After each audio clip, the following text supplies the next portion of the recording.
It's a COVID cocktail club. Wow, that was a very cute opening. I'm not sure how we're going to top that. In fact, maybe we should just open with that every day. Oh, that'd be fun. That was adorable. So cute.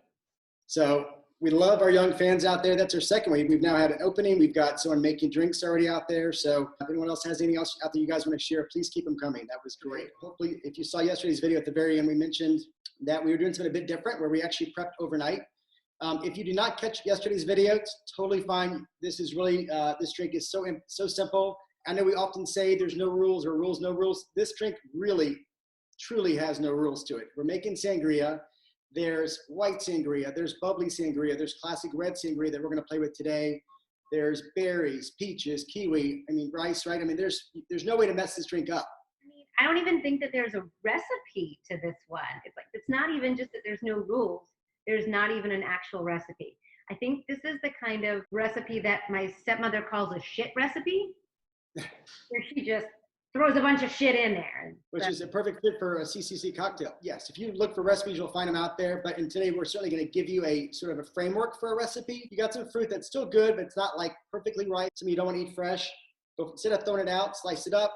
Last night, hopefully you guys soaked it in brandy or triple sec or both. Like the banana bread of cocktails. That's a really good, that's a good call, right?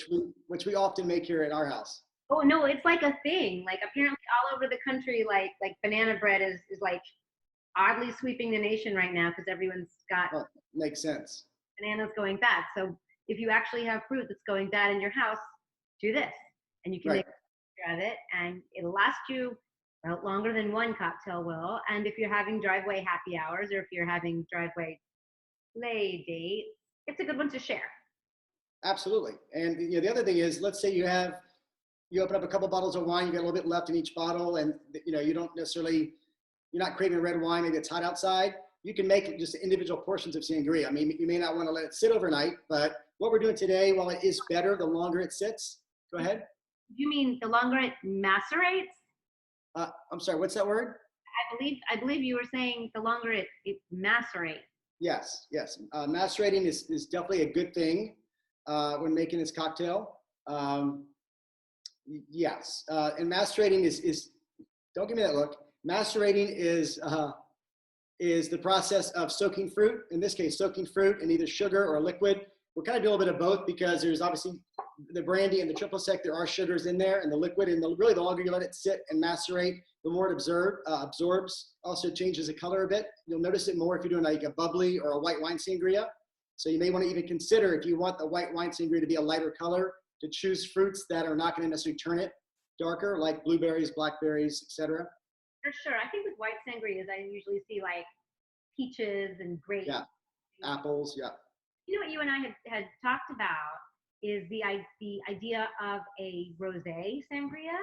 Yeah, rosé would be good. But if you had a bunch of berries or something, that would really be fun and pretty too, I think. Actually, sangrias, I don't know if you've done some research, because you know I have, and I've got some really exciting, nerdy trivia to share with you. Well, first of all, do you know what sangria? It's actually blood in Spanish. So a classic Spanish sangria is certainly red in color, which obviously that's where they get the name. But in my little cursory research, I found that it actually goes back to the early Greeks and Romans. They were actually taking wine and mixing it with sugar and spices, more like a mold wine, which has some connection, sort of a cousin of sangria, typically served warm. In more modern times, sangria became popular here in the States in the 60s. The World's Fair in New York City in 1964, Spain in their, like, I guess their tent or their booth, don't laugh, this is true. In 1964, at that booth, they were serving sangria, and it became like all the rage. And that sort of brought sangria back again. There's nothing not to like about sangria. I mean, it's like Hawaiian punch for grown-ups. Ooh, that's good. But healthier, because it's got real fruit, not the artificial. Yeah, if nothing else, guys, we're bringing you guys healthy ways to drink. No artificial sweeteners, sugars. So what I found my favorite part of sangria is eating the fruit that's left behind.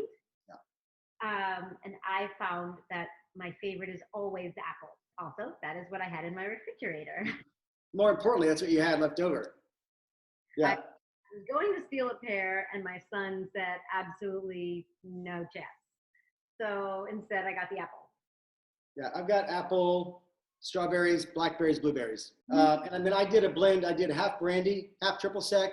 I think more of the classic recipe is brandy. Triple sec, I think adds, that the orange liqueur adds a little sweetness to it. You also find in some of the recipes online, a simple syrup agave is sometimes added. I like to hold off on that to see how sweet it's going to be before, but you can always add it. Yeah. Are you doing simple with yours? Well, let me tell you what I did with mine. I got creative. Of course you did. I was going to keep it mostly brandy, but as you can see, I'm sort of running out of my brandy. So I put about a third of a cup of brandy in, and then I thought, well, let's figure out something to do with the rest of that. But rather than fill the rest with my Paula's, which I did use, I threw in some Grand Marnier. I thought that the Grand Marnier would sort of provide the same thing as both of these. It was an orange, but it had a little more heft. Yeah, it's got cognac in it. And I may or may not, just for shits and giggles, have thrown a little bit of peach schnapps in there. I know why you did that. Why? You're trying to get rid of your peach schnapps. Bingo. Right, I got you. I mean, really, this sangria, you can't mess it up. I would say the only thing you probably could do is maybe over-sweeten it. So that's why I think both of us would suggest waiting on the simple syrup, because you probably don't need it. But if you're looking for other ways just to sort of jazz it up, I think other things that would work well, if you have them, Saint Germain, which is elderflower, Italicus, Domaine de Canton. About the three that you just pointed out, though, is that you can also use them with a white sangria. Absolutely, it's a really good call. If you already are macerating your fruit, then you're ready to go and join us now. If not, I would say hit the pause button, go chop up some fruit, add some brandy, triple sec, whatever else you want to add to it, and either wait and let it sit or just make it fresh and oh well.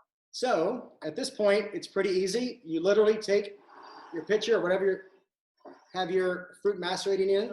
If you're looking to be authentic, classic red sangria recipe will call for a Tempranillo or a red from the Rioja region.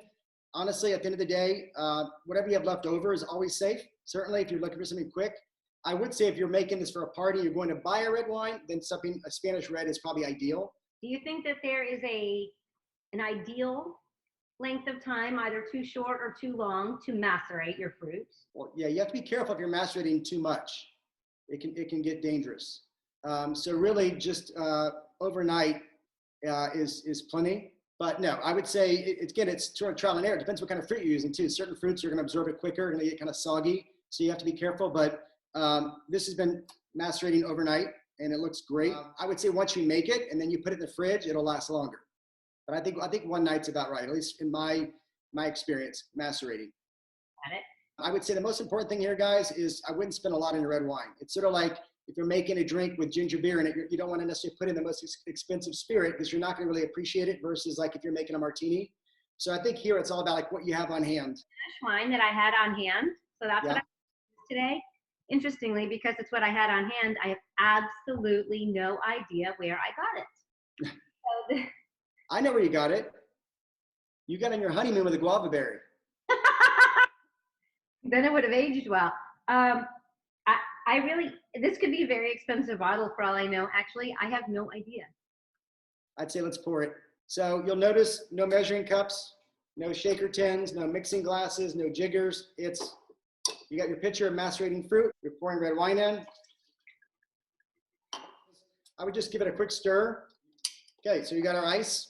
Just pour the sangria over it. I'm gonna put these in first. You put yours in. Yeah, mine wouldn't fit because my ice is too big.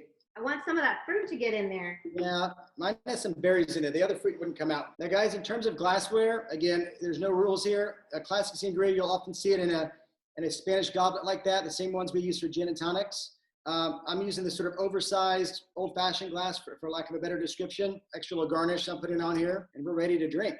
Again, the other beauty of this drink is if you use a bottle of wine or a shit ton of fruit, this will last, depending on how many people are drinking. This could last the weekend. Could be good by the pool.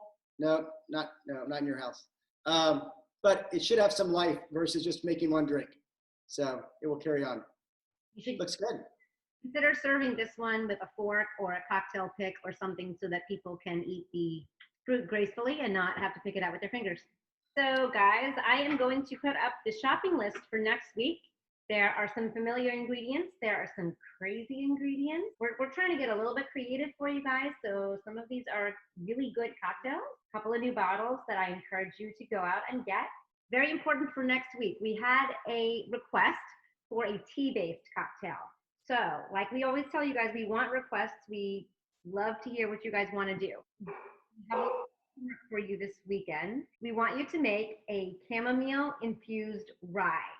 So for this, we're going to use an inexpensive rye. This guy is fantastic for that because he costs nothing, and some chamomile tea. So there's really no magic thing here. If you have loose tea tends to infuse better. If you have loose tea, put some in there, and I wouldn't bother infusing the entire bottle. I would say pour some out into a decanter or an empty bottle or whatever you've got laying around, a drink cup, who cares? If you have loose tea, it will infuse quicker. Do a cup of it, and that's plenty. We're only going to use 2 ounces for the recipe. 2 hours is about how long you leave it. If you have tea bags of chamomile, then you may want to leave it in longer than that. I would, double it, or, at least. Have that on hand for Mondays. We look forward to the weekend, and we look forward to drinking with you next week. Enjoy your sangria, guys. Cheers, Rysse. Cheers, Jason.